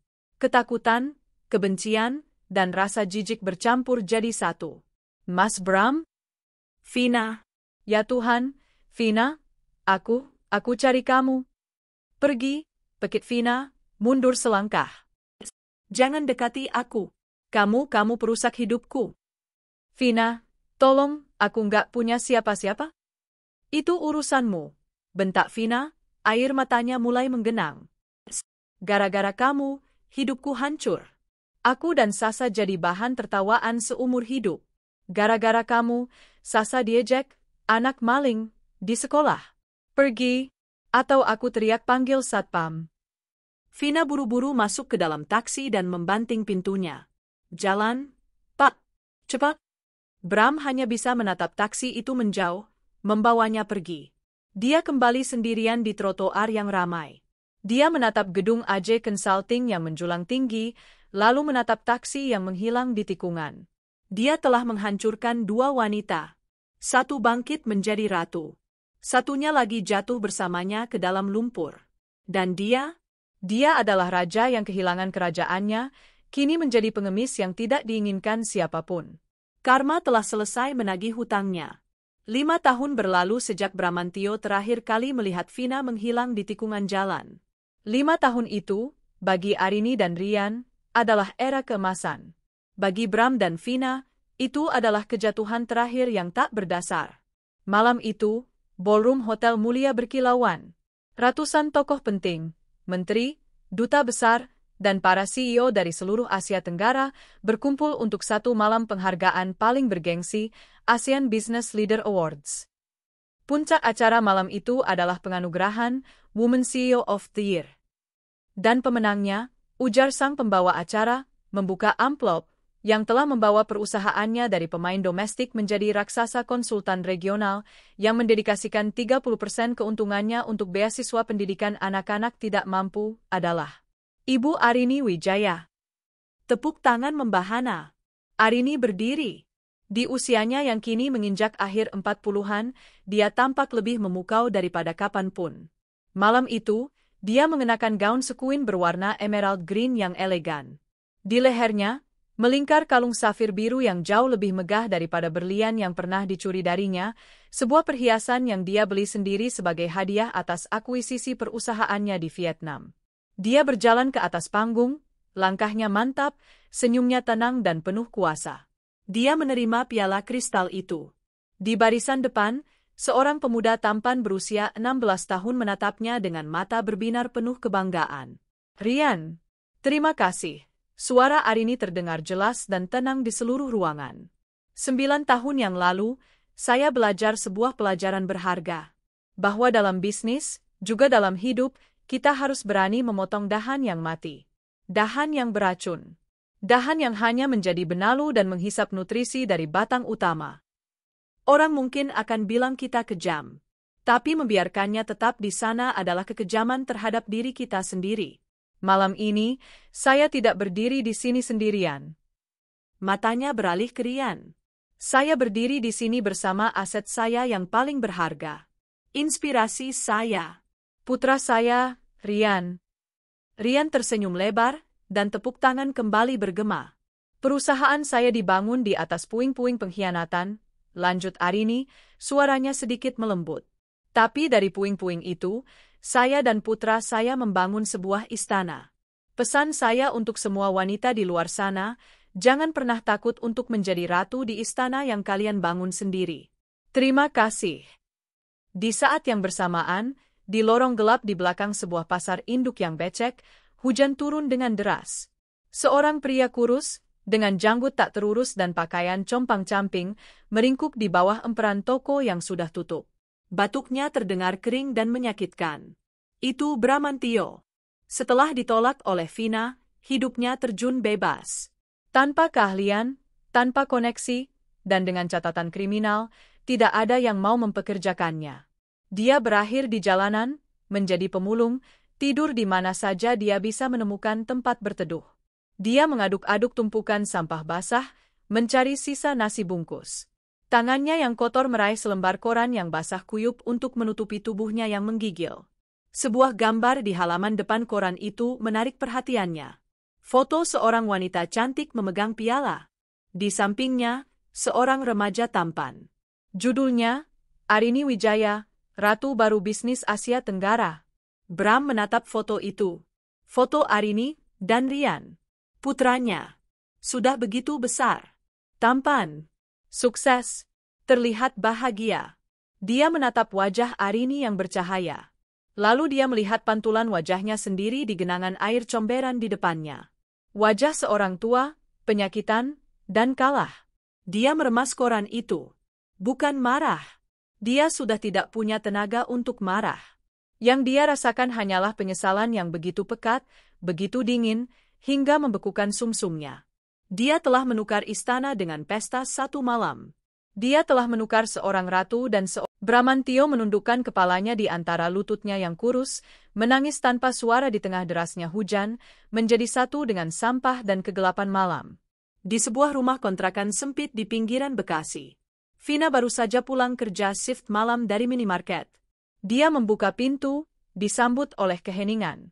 Di meja makan, sepiring nasi dengan sepotong tempe sudah dingin. Pintu kamar di depannya terbuka. Sasa, putrinya yang kini berusia 14 tahun, keluar. Wajahnya cemberut, riasannya berantakan. Baru pulang? Aku minta uang, kata Sasa ketus. Uang apa lagi? Uang sekolah baru kemarin ibu bayar, desa Vina, lelah. Aku mau nongkrong sama teman-teman. Mereka semua pakai baju baru. Aku pakai baju ini terus. Malu? Sasa, ibu nggak punya uang? Hala? Sasa membentak. Itu kan gara-gara ibu. Coba dulu ibu nggak gatel sama suami orang. Coba ibu nggak jadi pelakor Grand Royal. Plak, tamparan Vina mendarat di pipi Sasa. Tapi Sasa tidak menangis. Dia justru tertawa sinis. Kenapa? Marah? Itu kenyataannya. Semua teman-temanku sudah lihat video ibu nangis-nangis dilucuti polisi. Memalukan. Aku benci hidup kayak gini. Aku benci ibu. Sasa mendorong Vina hingga terhuyung, lalu berlari keluar rumah, membanting pintu. Vina terduduk lemas di lantai. Dia menangis. Jeritan Sasa di restoran 9 tahun lalu kini telah berganti menjadi jeritan kebencian dari putrinya sendiri. Trauma itu berputar, dan kini dia yang menuai badainya. Karma telah memastikan penderitaannya tidak akan pernah selesai. Di penthouse-nya, Arini berdiri di balkon. Piala penghargaannya sudah dia letakkan di rak, di samping piala-piala milik Rian. Dia menatap gemerlap lampu Jakarta. 9 tahun lalu, dia menatap kota yang sama setelah naik angkot, dengan hati hancur dan dompet kosong. Malam ini, dia menatap kota itu sebagai pemiliknya. Dia tidak lagi memikirkan Bram. Dia tidak lagi memikirkan Vina. Mereka bukan lagi bagian dari ceritanya.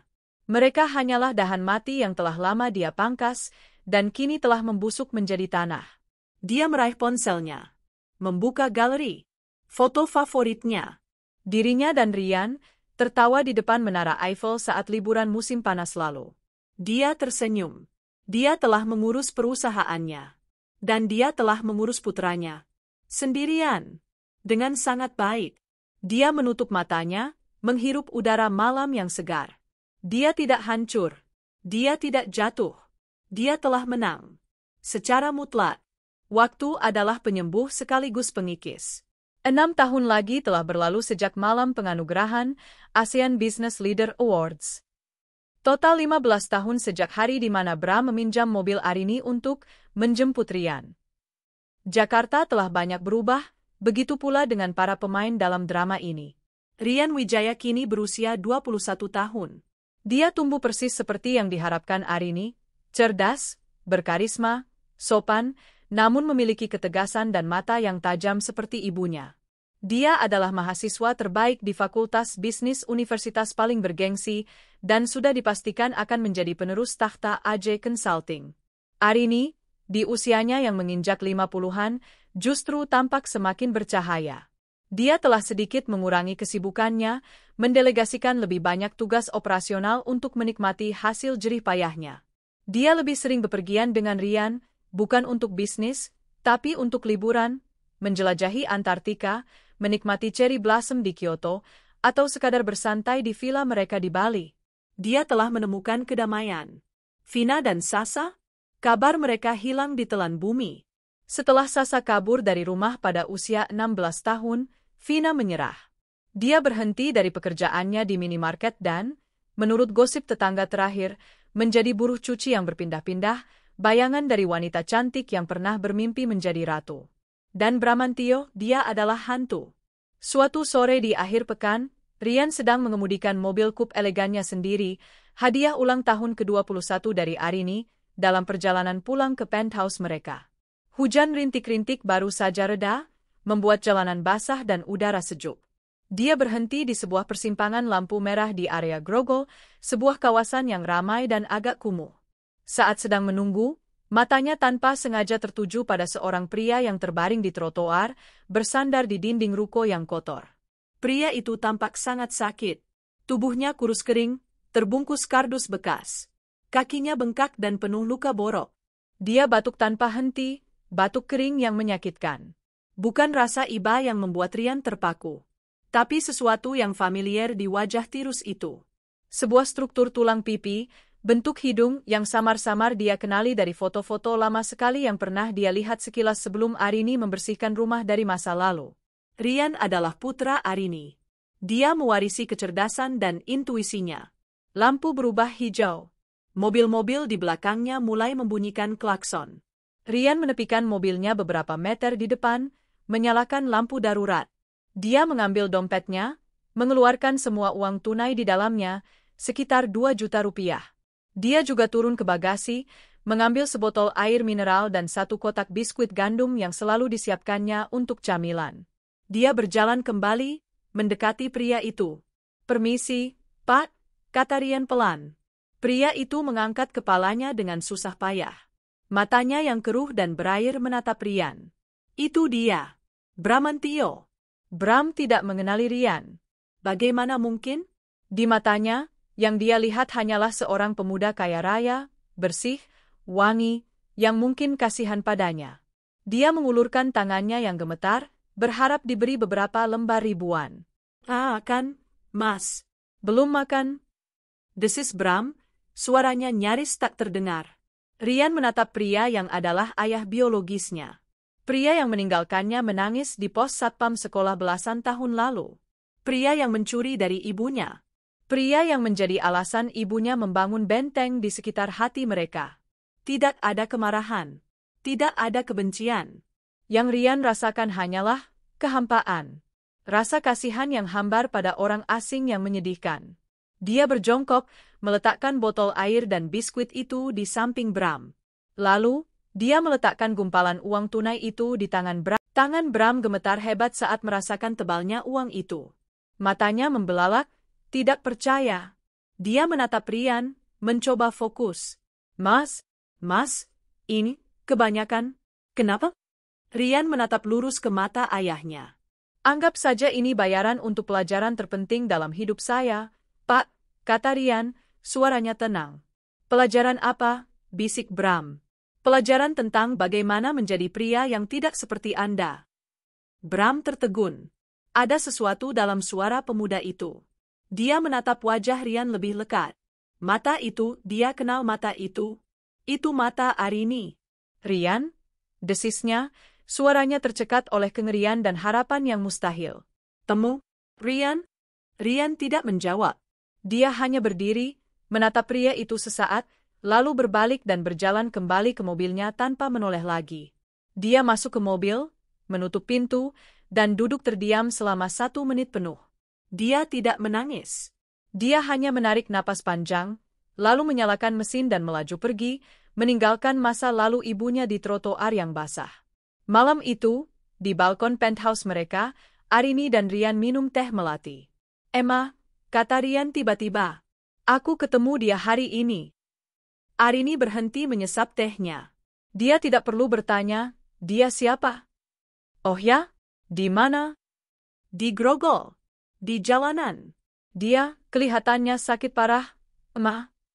Arini terdiam, menatap gemerlap lampu kota di bawah mereka. "Lalu?" "Aku kasih dia uang. Dan biskuit." Arini menoleh menatap putranya. Ada senyum lembut di bibirnya. "Kamu melakukan hal yang benar, sayang." "Mama nggak marah." "Marah? Kenapa Mama harus marah?" Arini meletakkan cangkirnya. "Bramantio sudah bukan siapa-siapa bagi kita, Rian." "Dia sudah jadi debu. Kamu memberi sedekah pada pengemis yang sakit. Itu menunjukkan Mama berhasil mendidikmu. Mama bangga padamu." Rian tersenyum. "Dia mengenaliku, Ma. Tepat sebelum aku pergi." Arini mengangguk. "Bagus. Biarkan itu jadi pikiran terakhirnya." Bahwa putra yang dia telantarkan, kini berdiri di atasnya, memberinya sedekah. Itu adalah penutup yang jauh lebih adil daripada penjara manapun. Arini merangkul bahu putranya. "Sudah, jangan dipikirkan lagi. Dia sudah selesai. Cerita dia sudah tamat. Cerita kita baru saja dimulai." "Besok kamu jadikan presentasi soal proposal ekspansi ke Australia di depan Dewan Direksi." Rian menatap ibunya, bayangan pria di trotoar itu memudar dari benaknya, digantikan oleh semangat dan ambisi. "Tentu saja, Ma. Aku sudah siapkan datanya. Mereka akan terkesan."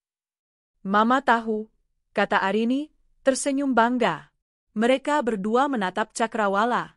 Di bawah sana, di suatu tempat di jalanan yang gelap, sebuah lingkaran karma telah tertutup sempurna, ditutup bukan dengan kemarahan atau balas dendam, tetapi dengan kemurahan hati yang dingin, tindakan terakhir yang menegaskan siapa pemenang sesungguhnya.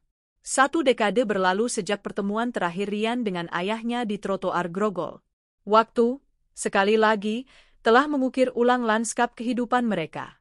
AJ Consulting kini adalah sebuah nama besar di Asia Pasifik, sebuah raksasa yang menara kacanya menjulang di jantung distrik bisnis Jakarta, Singapura, dan Sydney. Di ruang rapat Dewan Direksi di lantai 50, Rian Wijaya, kini 31 tahun, tajam, berwibawa, dan mewarisi tatapan mata ibunya yang taktis, duduk di kepala meja. Dia adalah CEO. Di hadapannya, para direktur senior sedang berdebat sengit.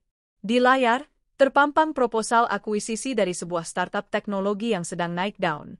Valuasi mereka meroket dan pendirinya sangat karismatik. Semua orang di ruangan itu, kecuali Rian, terbuai oleh pesonanya. "Ini kesempatan emas, Rian," ujar salah satu direktur. "Kita harus bergerak cepat sebelum mereka diambil kompetitor." "Lihat profil pendirinya, dia jenius." Rian terdiam. Dia membolak-balik laporan keuangan startup itu. Semuanya tampak sempurna. Terlalu sempurna. Pendiri yang karismatik, pertumbuhan yang eksplosif, sesuatu dalam dirinya berteriak, bahaya. Itu mengingatkannya pada sesuatu yang sudah lama sekali. Seorang pria dengan senyum manis yang menjanjikan bulan dan bintang. "Tidak," kata Rian, suaranya tenang namun memotong semua perdebatan. "Tunda proposal ini." "Apa? Rian, kita akan kehilangan momentum." "Saya bilang, tunda," ulang Rian, matanya kini sedingin baja. "Saya mau tim investigasi internal kita membongkar setiap transaksi mereka. Lacak aliran dananya. Saya tidak mau membeli kucing dalam karung hanya karena karungnya berkilau." Para direktur terdiam. Mereka tahu, keputusan CEO mereka, walau masih muda, adalah mutlak. 2 hari kemudian, Rian mengunjungi sebuah tempat yang jauh dari gemerlap menara bisnis. Sebuah kompleks sekolah modern yang asri di pinggiran kota. Ini adalah Yayasan Wijaya, pusat pendidikan gratis untuk anak-anak berbakat dari keluarga tidak mampu yang sepenuhnya didanai oleh Arini. Dia menemukan ibunya di taman baca, dikelilingi anak-anak kecil yang mendengarkannya bercerita. Arini, di usianya yang ke-60, tampak anggun dan damai. Wajahnya memancarkan kebahagiaan yang tidak bisa dibeli dengan uang. "Mama," sapa Rian, duduk di sampingnya. Hei, jagoan Mama. Arini tersenyum, mengakhiri ceritanya dan membiarkan anak-anak kembali bermain. Bagaimana rapatmu? Tumben sang CEO mampir ke tempat pensiunan. Aku hampir membuat kesalahan besar, Ma, kata Rian jujur. Dia menceritakan tentang startup teknologi itu. Semua orang terpesona. Angka-angkanya cantik, pendirinya luar biasa meyakinkan. Tapi instingku menolaknya. Lalu, aku menyuruh timku membongkarnya. Dan Mama benar, Rian menggelengkan kepala. Semuanya palsu. Pertumbuhannya didanai oleh pinjaman ilegal. Angkanya dipoles. Pendiri karismatik itu ternyata menipu investornya sendiri untuk membiayai gaya hidupnya yang luar biasa mewah. Dia mengingatkanku pada cerita Mama. Dia adalah Bramantio versi 2.0.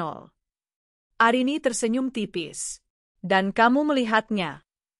Aku melihatnya, tegas Rian. Aku ingat pelajaran Mama. Jangan pernah percaya pada sesuatu yang terlalu berkilau. Itu hanya akan membutakanmu. Keduanya terdiam sejenak. Rian lalu berbicara lagi, suaranya lebih pelan. Ma, aku menyuruh orangku mengeceknya beberapa tahun lalu. Pria yang digrogol itu. Arini menatap. Dia meninggal. Sekitar seminggu setelah aku menemuinya. Di rumah sakit umum. Sendirian. Petugas bilang dia didata sebagai Tuan X tanpa identitas. Tapi di sakunya ada uang 2 juta rupiah dan sebungkus biskuit. Keheningan menyelimuti mereka.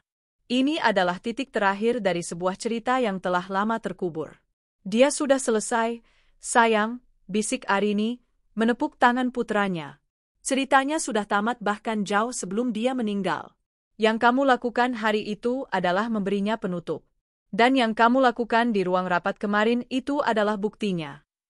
Bukti apa, Ma?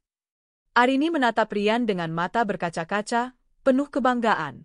Bukti bahwa warisanku bukanlah perusahaan ini. Bukan gedung ini. Warisan Mama adalah kamu. Kamu yang mewarisi kekuatanku, tapi tidak mewarisi lukaku. Rian memeluk ibunya. Kamu telah memutus lingkarannya, Rian, kata Arini.